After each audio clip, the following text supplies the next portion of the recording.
स्वस्त भारत अभियान अंतर्गत आपण दादांना रियांस अमृत ज्यूस दिलं होतं. त्यांना वेगवेगळ्या अनेक समस्या होत्या, पण त्याच्यासोबत त्यांना किडनी स्टोनचा बराचसा त्रास होत होता. किडनी स्टोनवर त्यांना काय फरक पडला आपण त्यांच्याच तोंडाने ऐकलं.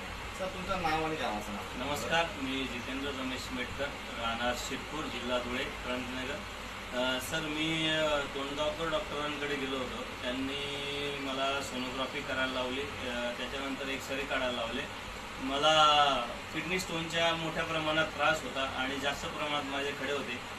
2 ते 3 दिवस झाले मला औषध घ्यायला. 3 दिवसा अगोदर सर माझ्याकडे आले, सरांकडनं मी औषध घेतलं आणि 3 दिवसानंतरच माझे सर्व जे खडे होते ते मूत्राशयाद्वारे सर्व खडे निघून गेले. त्या खड्यांचा मी फोटो देखील काढलेला आहे आणि सरांना देणार सुद्धा आहे ते फोटो, की व ज्याला कोणाला किडनी स्टोनचा त्रास असेल, उन्हाळा आला म्हणजे किडनी स्टोनचा त्रास हा प्रत्येकाला होतो, पण हॉस्पिटलमध्ये लाख